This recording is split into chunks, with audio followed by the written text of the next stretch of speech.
자, 그러면은 좀 유동부채 쪽에서 몇 가지 개정 과목들 좀 설명하고 좀 넘어가겠습니다. 우선은 그 유동부채 쪽에 이제 매입채무가 있어요. 매입채무. 매입채무라는 개정 과목이 있는데 이게 이제는 앞에서 이 자산 쪽에 이 당좌자산 쪽에 보시면 유동자산 안에 당좌자산에 보면 이제 매출채권도 있어요. 매출채권. 매출채권. 매출채권. 이게 이제는 매출채권하고 매입채무는 뭐냐면 이제 자, 물건을 팔고 매출시키고 거기에 따른 외산대금을 지금 아직 못 받은 상태가 매출채권이고요.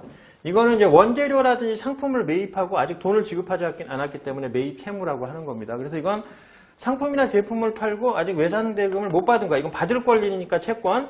이건 거꾸로 원재료라든지 아니면 상품 등을 매입해놓고 아직 대금을 지급 안 하는 거죠. 그러니까 이걸 매입채무라고 합니다. 그래서 보통 매출채권의 대표적인 개정 과목은 외상매출금하고 받으러움을 합쳐서 매출채권이라고 얘기를 해요. 그리고 이제 매입채무는 외상매입금하고 그 다음에 지급어음을 합쳐가지고 매입채무라고 합니다. 그래서 외상매출금 받으러움은 물건 팔았어. 매출이 발생했는데 아직 대금을 채권 못 받은 거죠. 외상거래, 그러니까 매출에 대한 외상거래에 대한 채권 받을 권리를 매출채권이라고 표현한 거고 이건 매입하면서 줘야 될 의무, 대금 아직 지급을 안 했어요. 그래서 원재료라든지 상품 매입하면서 대금 지급 안 했으니까 이거는 매입채무. 그래서 이건 유동부채에서 다루고 있고 유동부채 개정 과목으로 표현되어 있고 이거는 유동자산 쪽에 표현되어 있는 거예요. 왜냐? 이거는 뭐 매입채무나 매출채권은 뭐 1년씩 묵혀서 갚을 리는 없죠. 그러니까 이제 빨리 받아야 되고 대금도 1년 이내에 받아야 되고 이것도 빨리 지급해야 될 거기 때문에 만약에 이게 매출채권이 장기 매출채권이면 앞에 장기라고 들어가요. 장기라고. 예, 만약에 이제 받을 대금이 1년 이상 걸리는 거다. 그러면은 이제 장기 매출채권이라고 하고 그 경우에는 이제 비유동자산으로 분류가 돼 있어요. 자, 그렇게 보시면 되고요. 자, 그다음에 유동부채 계속 내용을 보시면 뭐 차입금은 얘기를 했죠. 예, 단기 차입금. 그리고 이제 여기서 알아둬야 될 게 이제는 뭐가 있냐면 예수금이 있어요. 예수금. 자, 예수금이 부채에 들어갑니다. 유동부채. 예수금이 뭐냐면 여러분들 그 월급 받을 때 회사에서 그거 떼잖아요. 4대 보험료하고 세금 떼잖아요. 그게 이제 회사 입장에서는 유동부채예요. 유동부채. 보통 이제 회계처리로 한번 표현해주면 여러분들이 뭐 회계처리까지 다 알지 못하겠지만 그래도 한번 써보는 것도 나름대로 의미가 있을 것 같아서 한번 해보겠습니다. 예를 들어 급여를 뭐 300을 줘. 그러면 이제 급여 300만 원 해서 이걸 비용 처리하거든요. 급여는 판매비와 관리비에 들어갔죠. 보통예금에서 돈을 준다고 합시다. 회사 보통예금에서. 그럼 이제 보통예금 통장에서 돈이 나가. 근데 예를 들어 이제 270만 원만 나가는 거지. 왜 그렇습니까? 여러분들 급여가 300인데 300만 원 고스란히 다 안 받죠? 왜?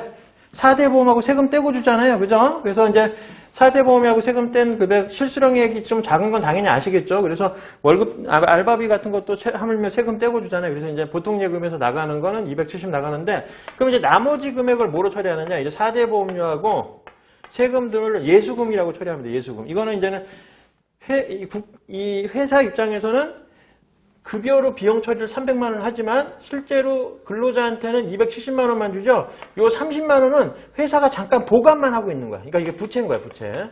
잠깐 부채를, 그러니까 예를 들어 1월 31일 날 월급 줄 때, 저는 말일자에 보통 월급 주거든요. 그 달에 말일에. 뭐 어떤 회사들은 그 다음 달 10일까지 주기도 하는데, 저는 이제는 그 달 그냥 바로 줬습니다. 그래서 그 달 월급, 그래서 보통 예금 주고 급여 처리를 했는데, 요 예수금은 30만 원 떼놨다가 보통 이제 법률에 어떻게 되어 있냐면, 그 급여 지급의 이제 의무가 발생한 달에 그 다음 달 10일까지 해당 관청, 뭐 예를 들어 국세청이나 세무서나 아니면은 건강보험공단에다 예수금을 내야 돼요. 그래서 이건 회사가 잠깐 보관하고 있기 때문에 부채라고 하는 겁니다. 회사 돈이 아니잖아요, 그죠? 그러니까 자본금은 아니겠죠. 그러니까 이제 회사가 이 직원이 내야 될 돈을 잠깐 보관하고 있다가 국가에다가 납부만 해주는 거예요. 그래서 이제 요때 2월 10일 날 부채가 감소하면서 이게 그때 이제는 회사가 보통예금으로 주는 거죠. 원래는 직원들한테 300만 원 다 줘야 되지만 30만 원은 이 직원한테 줘야 될 게 아니라 직원 걸 미리 떼놨다가 국가에다가 보통예금으로 나가는 거예요. 그래서 예수금은 부채가 되고 부채가 나중에 이제는 실제로 그 해당 기관에다가 납부할 때 이렇게 보통예금에서 돈이 빠져나가게 됩니다. 그래서 요게 이제 예수금이 유동부채에 들어가는 거예요. 그러니까 뭐야? 해봤자 기간이 얼마 안 되잖아. 그죠? 지금 같은 경우에 1월 31일 날 급여 처리를 했고 그 다음 달 10일까지 줬으니 뭐 한 10일 사이에 돈이 나간 거죠. 그러니까 단기 부채로 들어가는 거예요. 단기 부채, 예, 유동 부채. 그리고 여러분들이 헷갈려하는 개정 과목들이 몇 개가 있어요. 그것도 좀 설명을 해줄 건데 거기 보시면 이제 선수금, 그 다음에 뭐 성급금 이런 것들이 나옵니다. 나중에 보시면. 근데 내가 이제 여기서 우선 개정 과목 먼저 쓸게요. 선수, 성급, 미지급, 비라고 썼네요. 예, 미지급 아니면 이제 미수 이런 것들이 있어요. 개정 과목. 요 개정 과목들을 여러분들이 좀 알 때 여기 이제 선수, 성급이라는 단어, 그다음에 미수, 미지급이라는 단어가 들어가 있다라고 하면 이게 자산인지 부채인지 이런 것만 좀 구분하세요. 예? 요거 물어볼 수 있어요, 충분히. 그래서 이 개정 과목 보고 이게 여러분들이 이게 개정 과목이 자산 계정이구나, 부채 계정이구나, 아니면 자본 계정이구나 이렇게 알 수 있으면 됩니다. 아니면 비용 계정이구나, 아니면은 뭐 수익 계정이구나. 근데 이제 비용 수익 같은 경우는 딱 봐도 이게 비용인지 수익 항목인지 쉽게 구분이 되는데 자산인지 부채인지가 헷갈려요. 그러니까 이름을 잘 보고 판단하셔야 된다는 얘기예요. 이렇게 봐요. 이 선수는 먼저 받은 돈입니다. 선수는 먼저 받는다는 얘기예요. 먼저 선자에 받을 숫자니까 먼저 받은 것이고 성급은 먼저 지급한 거야. 먼저 선자에서 지급한다는 의미니까. 그다음 미지급은 아직 지급하지 않았다는 얘기고 안일미자 쓰죠. 이건 아직 받지 않은 거예요. 그래서 여기서 자산에 해당하는 건 뭐가 해당하냐면 선수는 자산이 안 돼요. 왜냐면 돈을 미리 받아놨다는 거니까 이거는 부채예요. 부채. 나중에 이제 물건을 줘야 되는 거야. 돈만 미리 받아놓은 거야. 상품권 같은 경우에도 백화점 입장에서 상품권 판매하고 현금 고객들한테 받았잖아요. 그게 이제 선수금이야. 상품권 선수금이나 그래서 돈만 상품권에 대해서는 선수금을 받아놨고 나중에 그 상품권이 물건하고 교환이 돼야 되죠. 그러니까 선수금은 돈만 미리 받아놓은 거니까 부채입니다. 그리고 미지급, 돈을 아직 직원들 월급을 안 줬어. 그러면 이제 그런 게 다 미지급금이 되는 거예요. 그러면 이제 이거 다 부채겠죠, 부채. 됐죠? 그래서 선수하고 미지급은 부채 성격이에요. 그리고 이제 미수는 아직 받지 않은 돈이야. 이거는 이제 아직 돈을 받지 못했다는 건 뭐야? 채권이잖아요. 채권. 돈. 그죠? 미래에 받을 거니까. 그러면 미수는 뭐야? 자산이겠죠. 자산. 채권은 자산이야. 그죠? 이 미지급은 부채잖아요. 채무잖아. 지급해야 되는 거니까. 그래서 미지급은 딱 봐도 채무 같죠? 그러니까 부채에 해당하는 거고 미수는 아직 받지 않은 거니까 채권이죠. 그러니까 자산에 해당하는 거예요. 성급은 돈을 미리 준 거야. 그러니까 돈이 미리 줬으니까 나중에 물건 받으면 되죠. 여러분들도 가끔씩 보면 계약금 미리 걸어놓고 나중에 물건 받잖아요. 그러니까 계약금으로 미리 걸어놓은 돈은 뭐야? 자산이죠.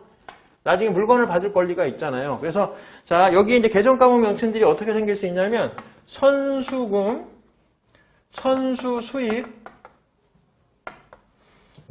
선급금, 성급 비용 이런 식으로 명칭이 붙을 수가 있어요. 예, 성수금, 선수 수익, 성급금, 성급 비용, 그다음에 미지급금, 미지급 비용 이런 식으로 뒤에 또 개정 과목 명칭이 이렇게 더 붙겠죠. 미수금, 미수 수익 이런 식으로 용어가 붙거든요. 근데 어떻든 뒤에 무슨 용어가 붙더라도 상관없어. 앞에 선수, 미지급, 성급, 미수가 들어가 있으면 요걸 보고 이게 자산인지 부채인지 판단하시면 돼. 그래서 선수는 부채, 미지급도 부채, 성급은 자산, 미수는 자산 이런 식으로 구분하시면 됩니다. 그래서 뭐 선수금, 선수 수익 이러면은 부채가 되는 거예요. 성급금, 선급 비용하면 자산이 되는 겁니다. 미지급금, 미지급 비용하면 부채고 미수금, 미수 수익도 자산이야. 그래서 앞에 두 단어를 가지고 판단하시는 거지. 미리 먼저 받은 돈, 그럼 부채야. 돈을 미리 받아놨다는 거니까 민지 지급한 쪽은 자산이에요. 미리 받은 쪽은 부채고 그리고 아직 지급하지 않은 돈은 채무 같죠. 딱 봐도 그러니까 부채. 아직 받지 않은 돈은 채권이겠죠. 그러니까 자산 이런 식으로 처리하면 됩니다. 보통 이제 선수금, 성급금이라는 개념 자체가 계약금이에요. 계약금. 이 계약금 걸 때 선수금, 성급금이라는 개정 과목을 쓰거든요. 그래서 예를 들어 뭐 임대차 계약 같은 거 하면서 임대차 계약이 아니라 무슨 부동산 거래 같은 거 할 때 부동산 계약서에서 먼저 계약금 먼저 주잖아요. 그럼 이제 돈을 주는 사람들은 계약금 쪽으로 돈을 먼저 주는 사람 쪽 입장에서 그걸 성급금 처리합니다. 내가 이제 부동산 하나 사, 뭐 2억짜리 집을 하나 사는데 계약금으로 200만 원 걸어놨어. 그러면 이제 200만 원, 그 집을 살려는 사람이 200만 원 걸어놓은 사람은 그 성급금이야. 그러니까 이제 권리가 생긴 거지. 200만 원 돈 걸어놓은 것만큼 나중에 이제 물건 받을 수 있는 권리. 계약금을 걸어놓은 이유는 나중에 이제 다른 사람하고 계약 못하게 내가 걸어놓은 거잖아요. 돈은. 그러니까 나는 물건을 받을 권리가 생긴 거예요. 이게 자산이에요. 그래서 성급금은. 그리고 이제 거꾸로 그 상대방 반대쪽에서는 200만 원 미리 받아놨잖아요. 2억짜리 그 부동산 거래하면서 내가 돈을 200만 원 주니까 상대방은 미리 돈을 받았죠. 그러니까 나중에 돈을 받았다는 거는 그 권리를 그 사람한테 넘겨야 될 의무가 생긴 거야. 그래서 선수금은 부채가 되는 겁니다. 부채. 그래서 보통 계약 관계 처음에 계약금 걸 때 계약일에 보통 계약금 10% 걸 때 계약을 하면서 돈을 준 사람은 계정과목을 선급금 처리하고요. 계약일에 돈을 받은 쪽 입장에서는 선수금이라는 계정과목으로 회계 처리를 합니다. 그래서 이 선급금 처리하는 사람은 이걸 이제 자산 계정이라고 이제 회계 처리를 하는 거고, 이건 선수금은 부채 계정으로 회계 처리를 하는 거죠. 그래서 자산, 부채, 자본, 수익, 비용 할 때 자산하고 부채 계정 과목 이런 선급, 선수, 미지급, 미수산 얘기가 나오면 요 내용들을 좀 잘 정리를 하시면 됩니다.